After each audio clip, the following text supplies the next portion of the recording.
bahwasanya seurgen-urgennya rukun Islam setelah syahadatain adalah as-salah, yaitu salat. Dan sungguh Rasulullah sallallahu alaihi wasallam telah mensifatkan salat ini bi annaha amudul Islam, bahwasanya dia adalah tiang Islam. Tiang Islam. Jadi kalau bangunan nggak ada tiangnya, nggak ada penyangganya, kira-kira roboh atau tidak?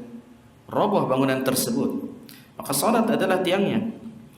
Sebagaimana di hadis wasiatnya kepada Muadz bin Jabal radhiyallahu anhu, yaitu hadis yang ke 29 di Arba'in Nawawi ini, ya. Dan bahwasanya Rasulullah SAW mengabarkan bahwasanya dia itu adalah akhiru ma yufqadu minad din, akhir dari yang hilang dari agama ini. Yang paling terakhir yang hilang dari agama ini adalah salat. Ya, yang paling pertama kan ilmu waris diangkat oleh Allah Subhanahu wa taala. Nanti yang paling terakhir diangkat itu adalah as-shalah. Itu tentang masalah salat seperti itu. Tapi walaupun dia paling terakhir diangkat, ya, yang paling terakhir hilang, akan tapi dia itu wa awwalu ma yuhasabu alaihi al-'abdu yaumal qiyamah. Awal kali seorang hamba dihisab nanti di hari kiamat adalah salat. Ya. Bisa dilihat di As-Silsilah As-Sahihah milik Al-Albani beberapa hadis Nabi SAW terkait dengan hal tersebut, ya. Di beberapa tempat, ya, beberapa hadis, ada sekiranya sekitar 3 hadis di As-Silsilah As-Sahihah tersebut yang menyebutkan akan hal tersebut. Maksudnya hadis-hadis mengenainya hadis-hadis yang sahih, ya. Dan juga dia itu adalah tamyiz bainal muslim wal kafir, memisahkan antara muslim dan kafir, membedakan antara keduanya adalah dengan salat.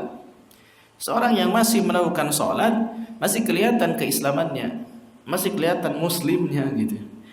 Ya, sementara kalau meninggalkan salat, apalagi bil kulliyah, ini udah kelihatan bukan seorang muslim lagi, kelihatannya itu. Ya, seperti itu. Bahkan makanya ulama ahlus sunnah terbagi menjadi 2 tuh.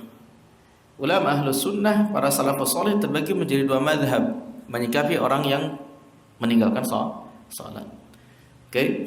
Ada yang kemudian mengkafirkan orang yang meninggalkan salat setelah diajak taubat selama 3 hari, ya, istitab selama 3 hari oleh pemerintahan Islam, tapi ternyata kemudian dia menolak untuk salat, tetap menolak untuk salat, tidak mau bertobat, tidak mau salat seperti itu. Maka oleh pemerintahan Islam, oleh para ulama, ini dihukumi kafir, murtad, keluar dari agama.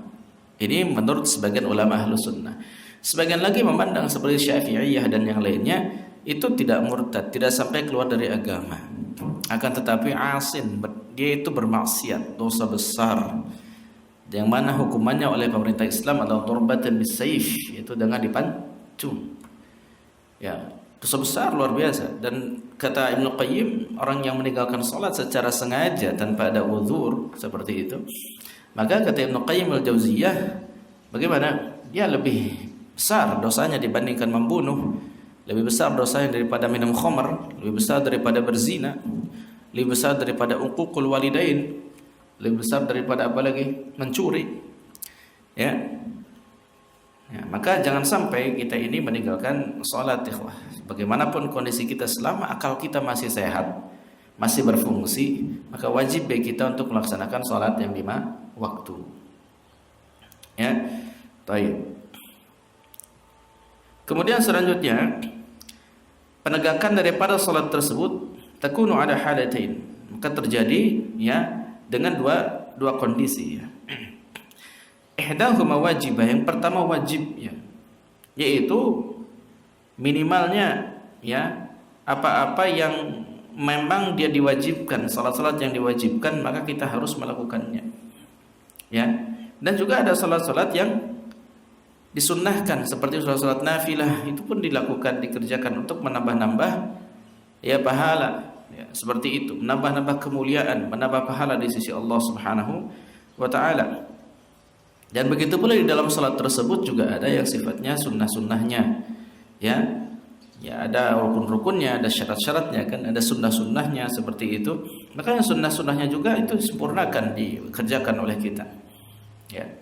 Nah, inilah yang disebut dengan orang yang mendirikan salat. Jadi orang mendirikan salat itu syaratnya, rukunnya dipenuhi, wajibnya dipenuhi, sunnah-sunnahnya berupaya untuk dipenuhi, makruhnya dijauhi, haramnya dijauhi, mubtilatnya dijauhi. Nah, yang seperti ini orang yang menegakkan salat. Oke? Nah, bisa dipahami ya, insyaallah taala terkait dengan masalah salat tadi.